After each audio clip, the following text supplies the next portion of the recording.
Voici l'audio du commentaire concernant Exode, chapitre 14, les versets 12 à 15. N'est-ce pas là que nous te disions en Égypte? Laisse-nous servir les Égyptiens, car nous aimons mieux servir les Égyptiens que de mourir au désert. Moïse répondit au peuple, ne craignez rien, restez en place, et regardez la délivrance que l'Éternel va vous accorder en ce jour. Car les Égyptiens que vous voyez aujourd'hui, vous ne les verrez plus jamais. L'Éternel combattra pour vous, et vous, gardez le silence. L'Éternel dit à Moïse, pourquoi ces cris? Parle aux enfants d'Israël et qu'ils marchent. Commentaire.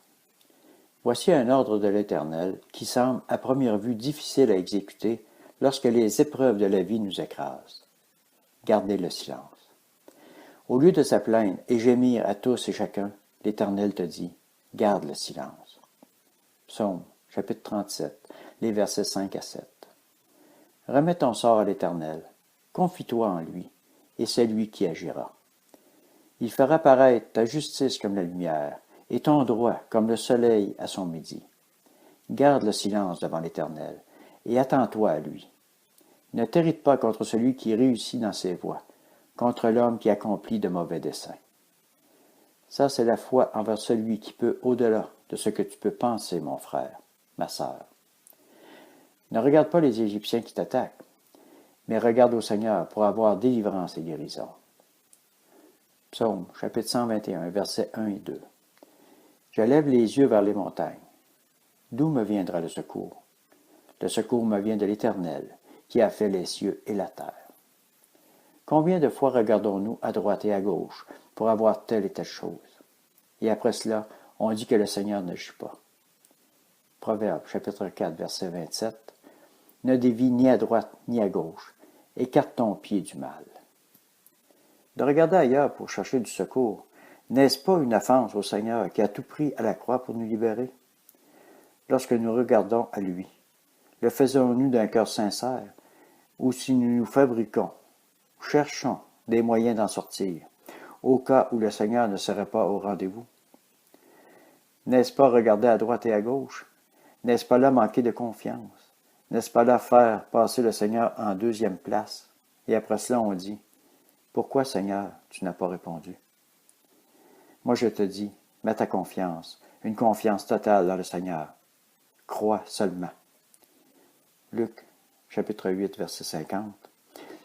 Mais Jésus, qui avait entendu cela, dit au chef de la synagogue, « Sois sans crainte, crois seulement, et elle sera sauvée. » Jean, chapitre 11, verset 40. Jésus lui dit, « Ne t'ai-je pas dit que si tu crois, tu verras la gloire de Dieu? » Mon frère, ma sœur, ne regarde pas aux éléments, aux tempêtes de ta vie. Regarde celui qui apaise les tempêtes, à celui qui t'a déjà sauvé de la damnation éternelle. Il a tout pris sur lui. Il te connaît et il sait ce que tu traverses. Matthieu, chapitre 8, les versets 23 à 27. Il monta dans la barque, et ses disciples le suivirent. Alors il s'éleva sur la mer une si forte tempête, que la barque était couverte par les vagues. Et lui, il dormait.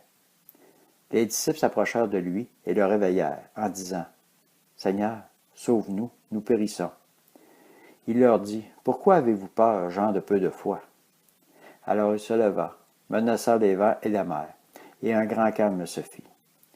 Plein d'admiration, ces hommes se disaient, « Quel est celui-ci, car même les vents et la mer lui obéissent. » Et oui, il dormait, pendant que ses disciples paniquaient. Et la seule réprimande qui leur a servi est, « Pourquoi avez-vous peur, gens de peu de foi? » Aïe aïe. Mais lui seul sait à quoi servent toutes ces épreuves qu'il te fait traverser pour te former, te transformer, t'édifier, et bien d'autres choses qui vont servir à son œuvre. Merci Seigneur pour tout. Je t'aime, mon roi et mon sauveur. Amen. Sois béni et garde le silence. Regarde comment le Seigneur a agi et agira pour toi dans ta vie. Ésaïe, chapitre 53, versets 4 et 5. Certes, ce sont nos souffrances qu'il a portées.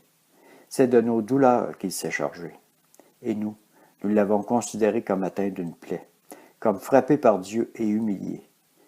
Mais il était transpercé à cause de nos crimes, écrasé à cause de nos fautes. Le châtiment qui nous donne la paix est tombé sur lui, et c'est par ses meurtrissures que nous sommes guéris.